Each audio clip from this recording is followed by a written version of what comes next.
L'État s'engage, en partenariat avec les collectivités territoriales, pour des déplacements plus respectueux de l'environnement. Pour cela, dans les Hauts-de-France, il organise une grande enquête de déplacement destinée à connaître les besoins de mobilité autour de la métropole lilloise dans les décennies à venir.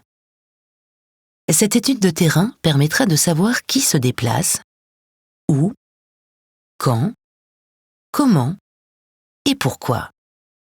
Totalement anonymes, les données recueillies serviront à adapter les politiques d'investissement dans l'aménagement des routes, les transports collectifs, l'intermodalité ou les services de mobilité sur le territoire. Deux objectifs principaux sont visés: rendre un meilleur service aux usagers et limiter la pollution. Comment cette étude va-t-elle se dérouler? Durant quelques semaines, des équipes d'enquêteurs se posteront le temps d'une journée sur différents points de circulation stratégiques. D'abord aux alentours de l'agglomération de Béthune, puis près de celle de Lille et de Lens. Pour la sécurité de la circulation, les équipes devront parfois être accompagnées d'agents de police ou de gendarmerie. Ces unités seront tour à tour sollicitées le temps d'une journée pour chaque point d'enquête qui relève de leur zone d'intervention.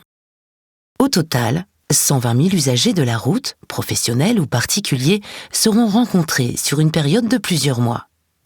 Le questionnaire qui leur sera proposé sur leurs habitudes de circulation durera moins d'1 minute et tout sera prévu avec les gestionnaires routiers pour ne pas entraver la circulation sur les 100 postes d'enquête successifs.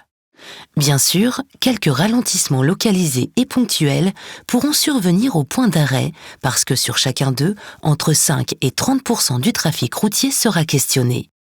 Ces désagréments seront bien vite effacés par les bénéfices que le territoire pourra en retirer. En effet, depuis la précédente enquête il y a 15 ans, les façons de vivre et de se déplacer ont changé. L'actualisation de l'enquête permettra d'observer les effets du développement du télétravail et de l'e-commerce, des évolutions des bassins de vie et d'emploi, des changements dans le parc des véhicules, etc. Les données recueillies seront utilisées pour rapidement orienter les politiques publiques pour faciliter le recours à des modes de déplacement plus respectueux de l'environnement, aménager des axes plus performants, anticiper les déplacements de demain, réguler le trafic et réduire drastiquement les émissions de gaz à effet de serre. Par avance, l'ensemble des intervenants de cette étude régionale de grande envergure vous remercie de votre soutien au projet pour une meilleure qualité de vie de tous.